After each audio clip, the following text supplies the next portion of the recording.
I remember not knowing anymore what I feared the most: the organization that betrayed me, the man I had failed to kill, or the love I began to feel for him. Modern Queen Tales presents Medusa's Caress. Remember to like, subscribe, and above all, enjoy. Without further ado, let's give these pages a flip. Part 1. The Apex Predator. I was still at the scene of my latest mission, a cheap motel in Thailand where the clerk would often forget to ask for your identification if you gave him an extra $20, when my encrypted phone received the message. New mission. Urgent. Contact headquarters when you're done here, was all it said. The corpse of my latest target hadn't even gotten cold yet. He was a famous journalist investigating a human trafficking group with ties to a local politician who, in turn, did not want the ties to be found. By the time the motel staff and the authorities would find him, all evidence would point to a heart attack. All the data of his investigation would be wiped clean, and I would be long gone with no evidence of me behind. My name was Maria, but in the circles that mattered, I was Medusa. They called me that not for the snakes I wore, but for the effect I had on men. Paralysis before the final strike. My method was simple, ancient, and brutally effective. I used their desire against them. I was young, beautiful, and lethally precise, and I had used these assets to climb the treacherous, blood-slicked ladder of the Pantheon faster than any woman before me. As I entered headquarters, I could hear the mutterings of the men I passed by. As always, I ignored them. I knew their gossip by heart. The Pantheon. The name itself felt heavy with the dust of centuries. We were a clandestine organization, so old our values were practically fossilized. It was a man's world, a fortress built on tradition and reinforced by rampant, casual misogyny. Every promotion, every successful hit was met not with applause, but with a renewed scrutiny, a silent question of whether I was just a novelty or a genuine threat to their boys' club. Yet, the whispers were getting louder. Medusa. They said I was poised to become the first female leader.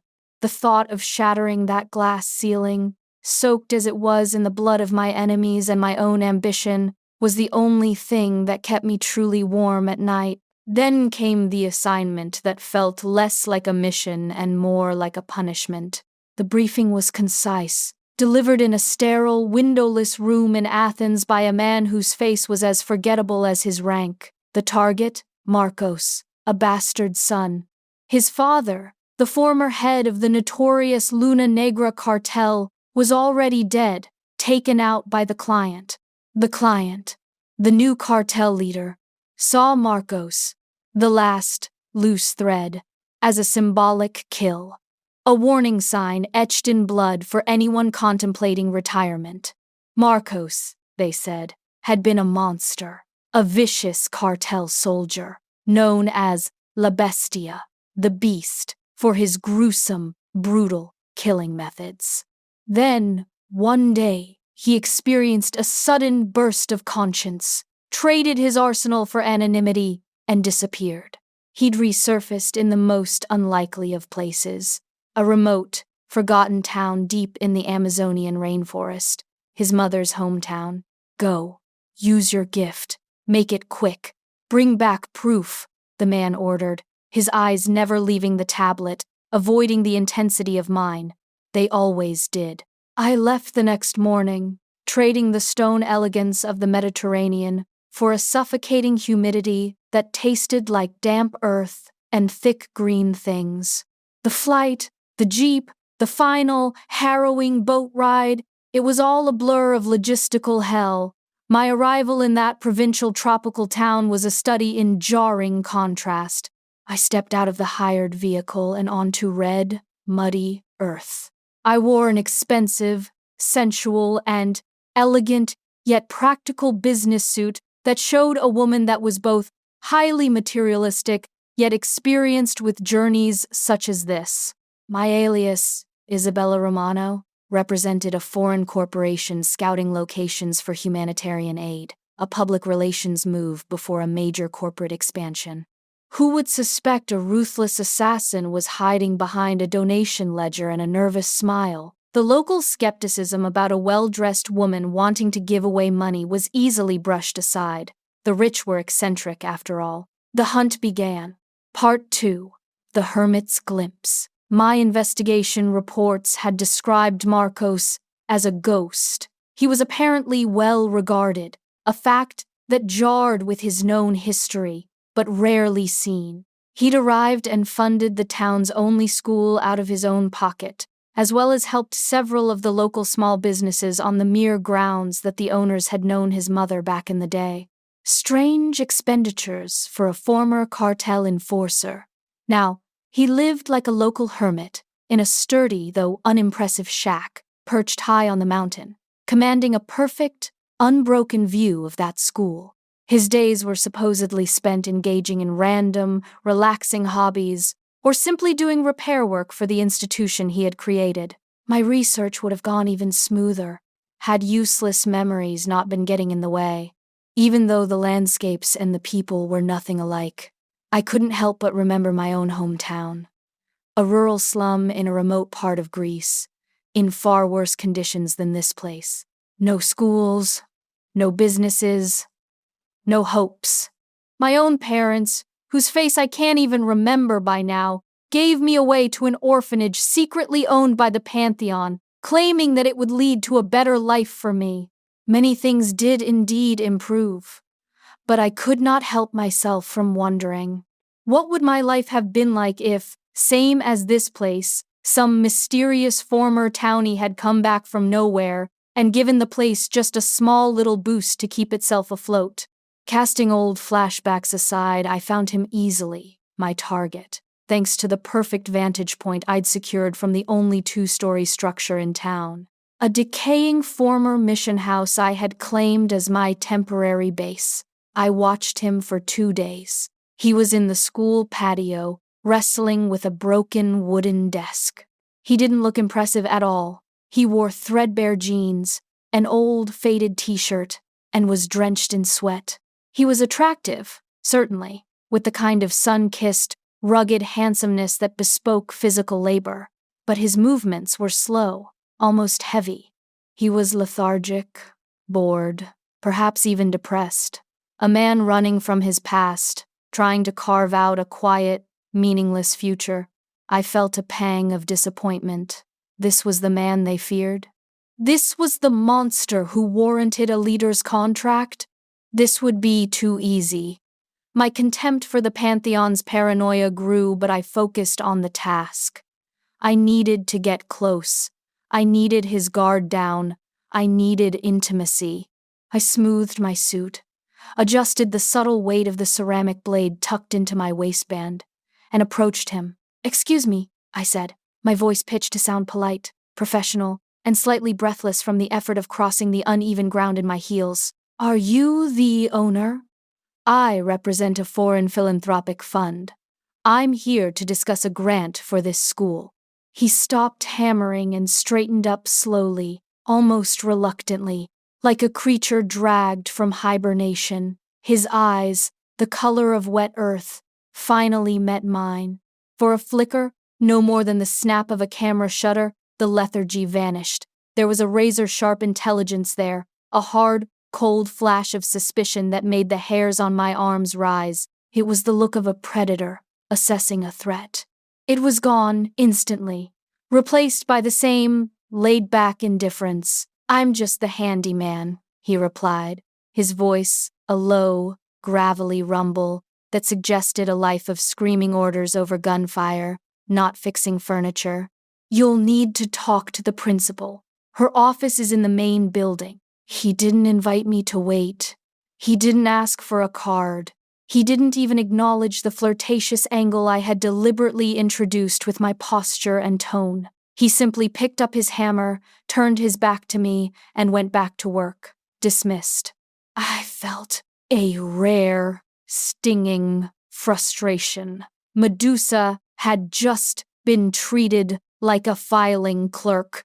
Before I could regroup and launch a new strategy, a siren blared, a thin, reedy sound that was swallowed instantly by the jungle noise. A school aide rushed onto the patio, yelling in rapid, urgent Portuguese. Heavy rain, everyone home, flooding and mudslides expected. In minutes, the schoolyard was chaos, children and staff scattering. My finely tuned plan, a slow, calculated approach over days, was just washed away. I abandoned my car, which was now too visible, and walked toward the designated bus stop just as the first heavy drops began to hit. There was no one else there, no bus in sight either. As I considered returning the way I came from, the downpour became biblical, a dense, oppressive curtain of water. I had no cell signal. The taxi I tried to call was a ghost. Then I saw it.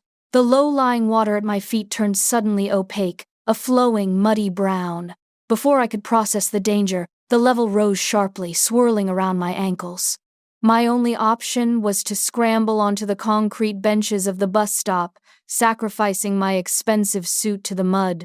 As the water level kept rising and slowly taking the speed of rapids, I remember thinking that this was the type of situation the Pantheon would never consider training its assassins for.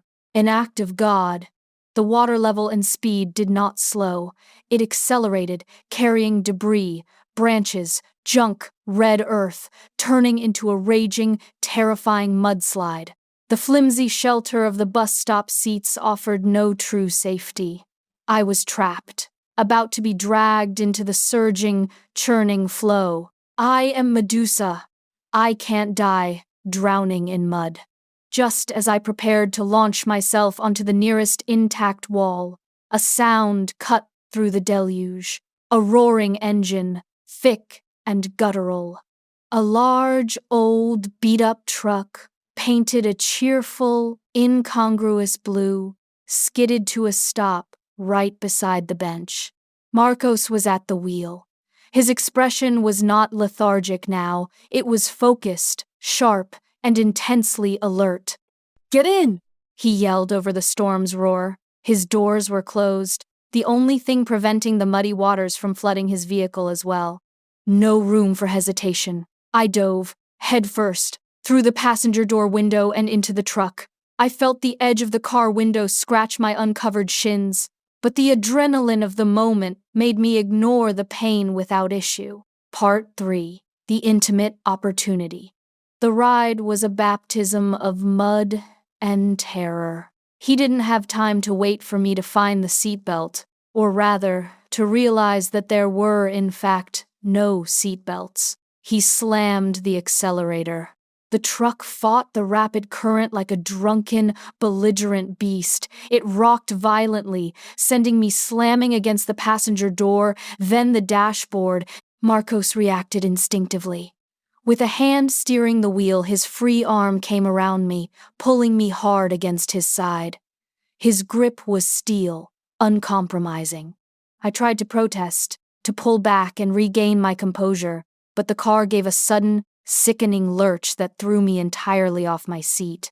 His arms tightened, hauling me against his torso. I reflexively grabbed onto his drenched t-shirt, my face pressed into the hard, solid expanse of his chest. The air in the cab was humid, smelling of old leather, sweat, and clean rain. The rocking of the truck, the necessity of holding on to him for dear life, stripped away every professional layer I had. For a handful of minutes, every boundary I had maintained was erased. It was violent, terrifying, and, if not for the imminent threat of death, undeniably intimate. He drove with an alarming expertise, maneuvering around hidden obstacles and cutting through the deepest water. He was doing more than just driving. He was mastering the chaos. This was the first true glimpse of the man I was supposed to kill.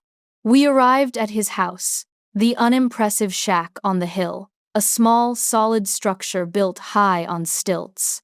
The rain continued its unrelenting assault. "We won't be leaving this spot tonight," he stated, his voice now calm, though his heart was still hammering against my cheek. He finally released me. If the rain holds, maybe by morning. If not, maybe a few days. I surveyed the damage. My expensive suit was ruined, caked in red mud, dripping water onto his already damp floor. This unplanned proximity was better than any slow burn setup. I was alone with my target, isolated by an act of nature, forced to rely on him. This was my opening. I had to drop the Isabella Romano act for a few minutes and embrace the damsel in distress. The Medusa protocol was in effect. I am ruined, I sighed dramatically, trying to inject a delicate vulnerability into my voice. I must look like something dragged from the riverbed. He looked me over, his eyes still guarded, but without the intense suspicion from the school. A bit, yeah, he confirmed blandly. There's a shower through there. Clothes might be an issue. I moved past him, careful to let my hand brush his arm, a gentle, calculated spark of electricity. The shower was simple, a cold jet of water from a cracked head, but it was salvation. I washed away the mud and the danger, replacing it with the synthetic scent of his bar soap. I was reborn, clean, ready. When I stepped out, wrapped in a thin, oversized towel, he was waiting by a crackling fire he'd managed to start in a small, stone fireplace. "This is all I have," he said, handing me a faded, oversized sports jacket with the school's logo stitched crookedly on the breast. "Everything else is soaked or covered in mud." I slipped the jacket on. It smelled faintly of wood smoke and a clean, masculine scent. The hem reached past my thighs, covering the bare legs exposed by the towel. The effect was undeniably cute, vulnerable, and completely contrary to my persona. I smiled, a slow, practiced curl of the lips designed to disarm, an oversized jacket after a near-death rescue. Isn't that a romance cliché? I expected more originality from my savior. He didn't fluster. He didn't smile back. He didn't even look away. He simply picked up a worn tin mug and poured me a dark liquid from a bottle. "Like I said, I'm just a handyman. Drink this. It's safe." Not what I expected. Medusa was used to men dissolving into eager fools the moment the first layer of silk was shed. Marcos was an immovable stone. We talked over the fire, sipping a surprisingly good, raw spirit. I began the act, the grateful damsel whose life was saved, slowly introducing details of my false life. I watched him, searching for the crack in his shell. He listened with an intensity that unnerved me. Then, I noticed the small pill bottles stacked neatly near his bedside table when he walked past. Antidepressants, beta blockers. Other labels I recognized immediately, medications associated with PTSD and violent outbursts. I pointed at them subtly with my chin. "Not doing too well?" He sat back down, watching the flames. He didn't deny it. I had a rough time growing up, with people that valued power and fear above all. I left that life, settled here. But it left a few marks, the kind you can't scrub off. I leaned forward, allowing my hair to fall forward, partially obscuring my eyes, a classic Medusa move. "You don't scare me, handyman," I whispered, allowing a genuine note of challenge to slip into the practiced flirtation. I stretched my leg and with my bare calf gently began to caress his own, but then a sudden sharp pain in my shin made me wince. Noticing this, Marcos grabbed my leg by the ankle. He was faster than I expected. The scratch in my shin from earlier had begun to bleed. "Wait here," he said. "It's nothing," I said, desperate for the mood I was beginning to create not to be spoiled once more. "It's not nothing, lady," he retorted as he came back with a first aid kit. "There's a reason they make you take 100 different vaccines before you come here. This could easily lead to a nasty infection." He placed my leg on his lap and began to treat it. By now, I was beginning to feel annoyed. Had the Pantheon sent me to him just to spite me? You handle pain rather well, he said, noticing my mind was somewhere else rather than my scratch, for a rich corporation spokesperson girl anyway. And, just like that, the man I kept thinking of as dull and sluggish had found yet another crack in my mask. Only then did I realize my lies would not work on him. He was too observant, too experienced, too much like me. So, I did something I never did. I offered him a truth, stripped of names and places. I spoke, not of the Pantheon, but of working since I was too young, of being one of the few women in an organization made by and for men. I talked about the constant pressure, the feeling of their heavy, male condescension when I failed, and the even greater disrespect they showed when I succeeded, seeing me only as a threat or an anomaly. I didn't expect it, but he understood. Instead of pitying me, he recognized me. We spoke for hours, two souls laid bare by the violence of the storm, trading veiled truths about our respective hells. I felt a kinship with him, a deep, surprising connection I had never, ever felt with any man in the Pantheon, where every exchange was a transaction and every conversation a calculation. The fire died down. The alcohol had mellowed my defenses. His hand found mine. We stopped talking. The air thickened. We ended up sleeping together, not in a calculated seduction, but in a desperate embrace of two people seeking a moment of peace and oblivion from the darkness that followed them both. For the first time since I could remember, it did not feel like an obligation or a necessary step for the future. I wanted this moment. I wanted him. Part 4. The Unthinkable Choice. The dawn came, muted and gray, but the rain had stopped. I woke up in his arms, the scent of him all around me, my head resting on the chest I had fought so hard to grab onto the night before. This was it, the perfect opportunity. He was deep asleep, breathing evenly, his guard completely down, finally relaxed after weeks or months of vigilant self-control. The ceramic blade was still exactly where I had left it, within easy reach of the floor. One swift, silent movement, and my mission would be complete, my leadership position secured. My life guarantee in the Pantheon, sealed. I reached for the blade. My fingers brushed the cold, textured handle. Then, I paused. I looked at his face in the weak light, the stubble on his jaw, the heavy line of concentration smoothed out, the vulnerability of true sleep. This man had saved my life. He had been a refuge from the storm, both the natural one and the psychological storm of my life. He had listened to me. He had seen me. Medusa, the killer, was nowhere to be found. Only Maria, the woman confused, terrified, and undeniably caring for the man beside her. A storm raged inside me. Duty demanded the kill. Ambition demanded the kill. Survival demanded the kill. But an unexpected surge of emotion, a desperate, fierce need to protect this strange, broken, gentle man, paralyzed my hand. I couldn't do it. Against every single instinct I had cultivated since childhood, against my sense of duty, against the very rules of the organization that owned me, I could not bring myself to kill Marcos. I pulled my hand back, shaking. This was a catastrophic failure.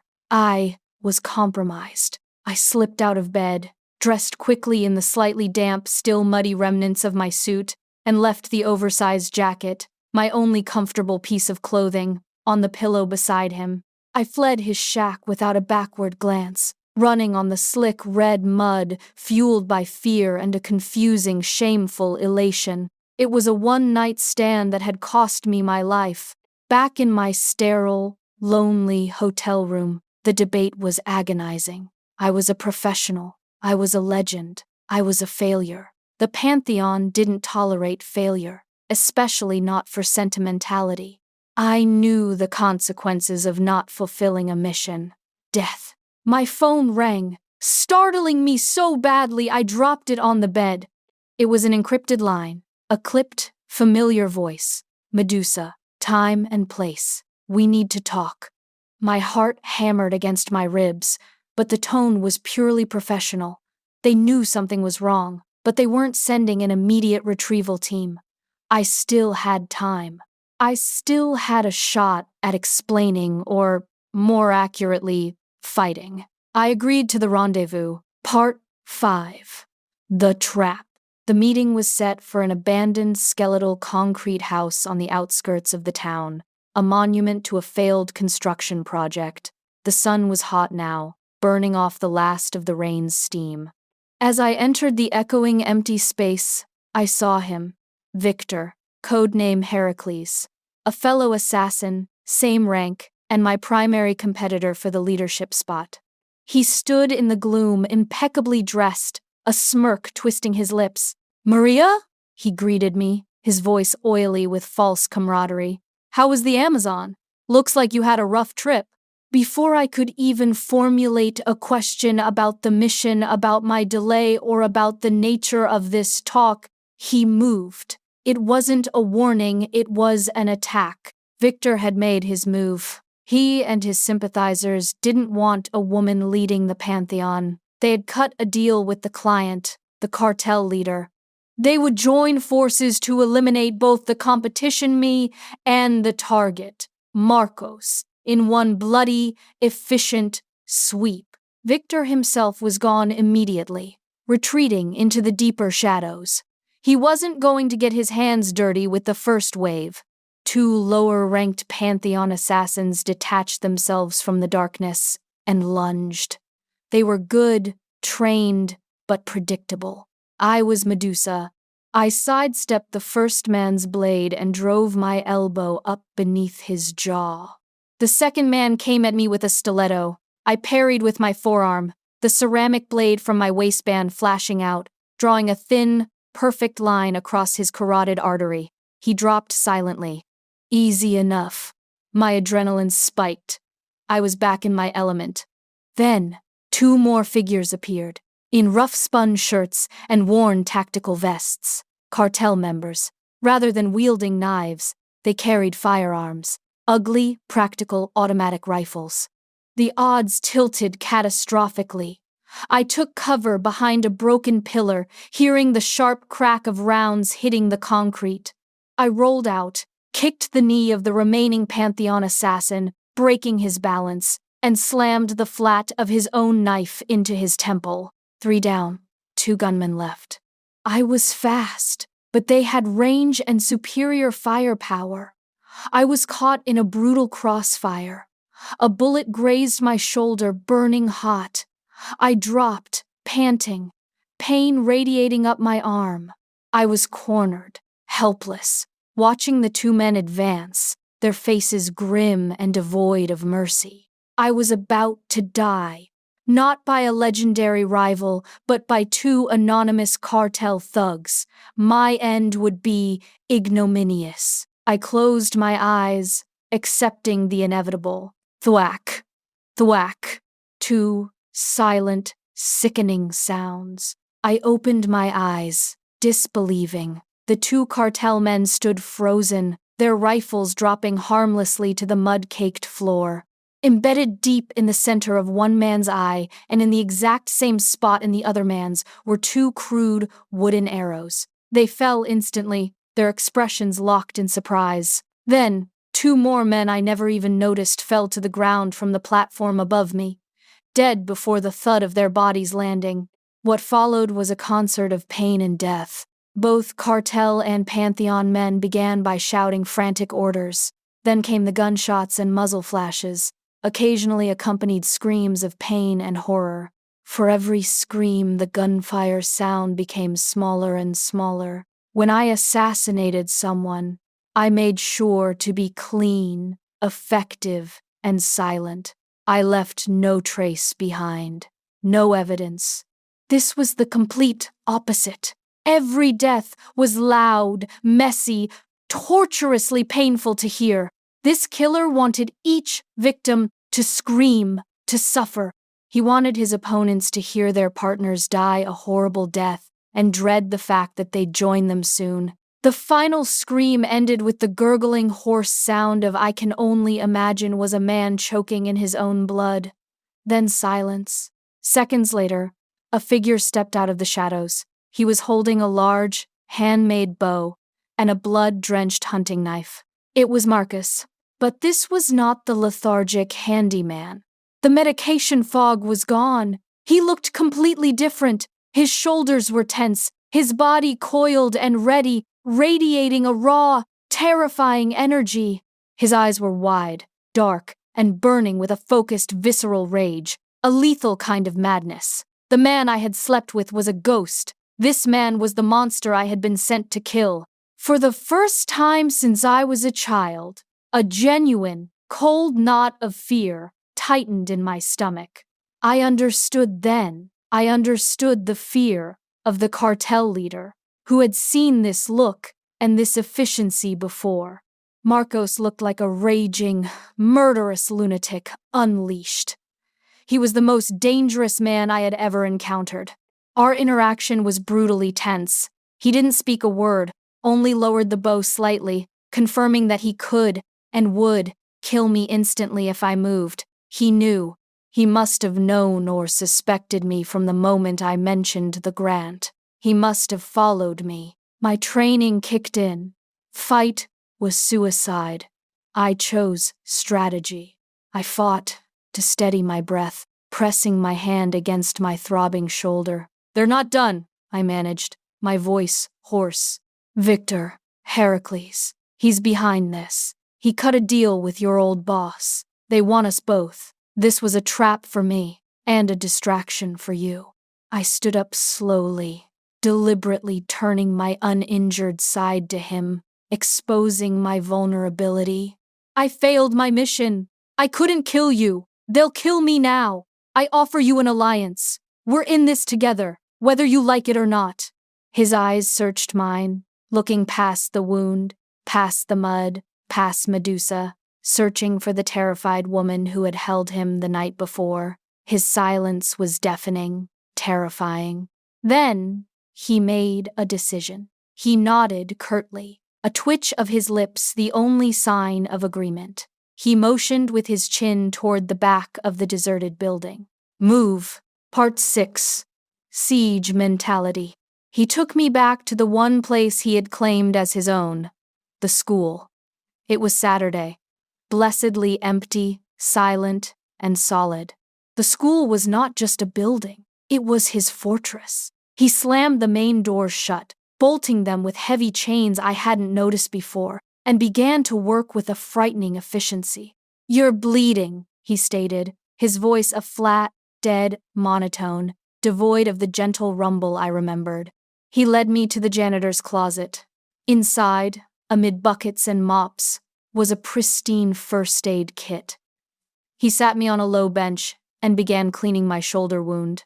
His hands were meticulous, gentle even, but his eyes were hard, fixed on some internal, distant violence. "Why didn't you kill me?"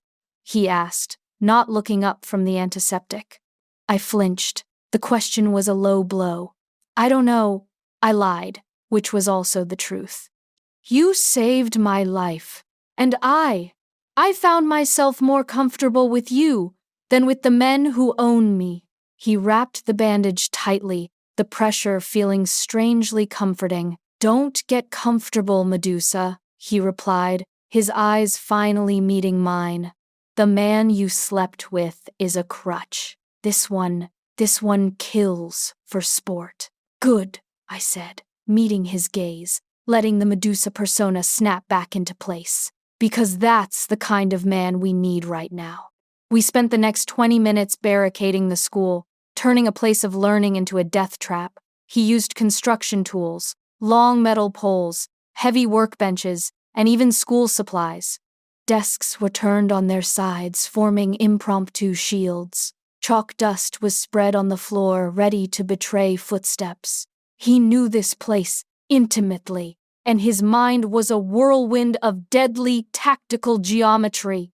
I worked alongside him, using my knowledge of close-quarters combat and pressure points to reinforce his brute force traps. We were two killers working in perfect, unspoken synchronization. It felt terrifyingly right. The enemy arrived as expected. A dozen of them this time. A mix of Victor's Pantheon soldiers, recognizable by their cold eyes and sharp movements, and more cartel gunmen, their rifles held loosely but expertly. The battle was savage and brief. The first 3 men were taken out by a tripwire he'd placed across the main entrance, sending them crashing into a shield of sharp metal tools. The next 2 who tried the window were skewered by sharpened lengths of rebar he'd jammed into the frame. The chaos started then. The survivors broke in, screaming, firing. I worked the shadows, using my agility, my ceramic blade a silver blur. I targeted their legs, their eyes, their throats, moving with a feral grace. I was Medusa unbound, finally allowed to fight without the constraint of the organization's rules. But Marcos, he was something else entirely. He was a force of nature. He moved through the school like a silent, enraged animal, his handmade bow and specialized arrows delivering silent, surgical death from the darkest corners. He fought with a brutality that shocked even me, using broken furniture, fire extinguishers, and his bare hands to dispatch opponents. He was terrifyingly good at killing. "Behind you!" I yelled, taking out a man with a heavy physics textbook to the temple. He didn't turn. He simply dropped to one knee, the man behind him firing over his head, and Marcos's elbow snapped back, catching the man's kneecap before he drove his own elbow into the man's throat, silencing him forever. We killed them all. The floor of the school, so recently pristine, was slick with blood, broken glass, and splintered wood. Then Victor appeared. He surveyed the carnage with a look of cold, furious disappointment. "You disappoint me, Maria, and you, bastard, should have stayed in the mud." He was a monster, a brute force killer of the old school, armed with a heavy, razor-sharp short sword. He lunged at me, his face contorted in a sneer of righteous, misogynistic fury. Marcos moved first, a blur of motion. Victor was strong, but he wasn't a match for their combined force. It was a frantic, desperate dance of steel and wood and muscle. Victor was trained to fight one-on-one, a duel to the death. He couldn't handle the seamless, intuitive coordination of 2 predators fighting as one. I distracted him with a feigned injury, forcing him to overextend, and Marcos used the opening. The bow dropped, replaced by a piece of broken desk leg he'd sharpened to a vicious point. He drove it into Victor's shoulder, pinning him against a makeshift barricade. Victor roared, struggling to raise his sword. I didn't give him the chance. My ceramic blade was already in my hand. He looked at me, betrayal and hatred clouding his eyes. I looked back, cold and resolute. "It's not a man's world anymore, Victor," I whispered. I delivered the killing strike, a precise, fatal thrust beneath his ribs. Victor's body went limp, sliding down the bloody wall. Part 7. The Standoff. The silence was immense, heavy, and profound. The battle was over. The school was a ruin. But we were alive. The rain had stopped. The sun was fully out now, streaming through the broken windows, illuminating the motes of dust and the still forms of the dead. I was panting, my muscles screaming, my shoulder throbbing mercilessly. I stood over Victor's body, the ceramic blade dripping onto the wood floor. I was soaked in blood, none of it my own. I turned slowly to face Marcos. He was standing motionless, his back to a chalkboard covered in multiplication tables. The heavy, murderous aura had not dissipated. He still looked like a man who could kill again without blinking. His eyes, the sharp, cold eyes of the predator were fixed entirely on me. Our common enemy was gone. The alliance was complete. But now, the standoff began. He was the man I was ordered to kill. I was the woman who nearly killed him. We had shared a bed, a secret, and now, a massacre. He knew who I was, a killer from an organization that would never rest until he was dead. I knew who he was, a killer so potent he had to medicate himself just to exist in the world. The tension was suffocating. I gripped the hilt of my knife, and he slowly, deliberately, tightened his grip on the makeshift spear he held. Neither of us spoke. There were no more lies left to tell, no more strategies to execute, only raw, terrifying recognition. He took a single, slow step toward me, then another. He was no longer my target.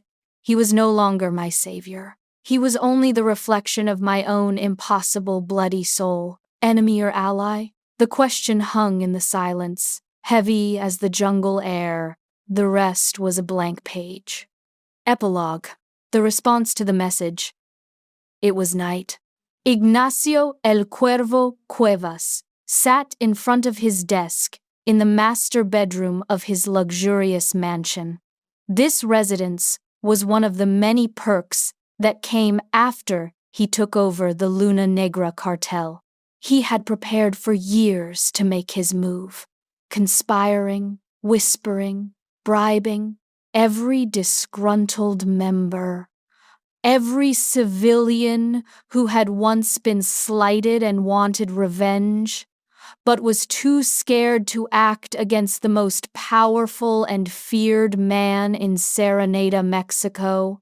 He slowly, surgically, made his own organization inside the organization. The former boss did not realize the rope was around his neck until it was already choking him. You don't make it to the top without stepping on those climbing against you, he thought, swirling a glass of whiskey in his hand. Tonight, he didn't feel like he was at the top. Tonight, he felt anxious 2 months ago.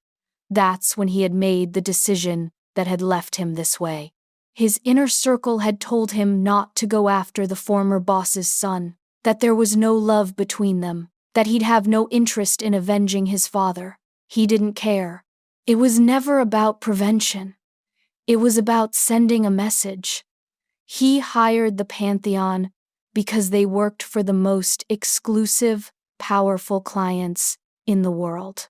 He targeted Marcos, the one they called La Bestia, who had remade his life all the way in South America, not just because he was the son of his predecessor, but to show that now no one was out of his reach. And then, when the man known as Heracles offered to join forces and kill 2 birds with 1 stone, the chance for an even bigger message came.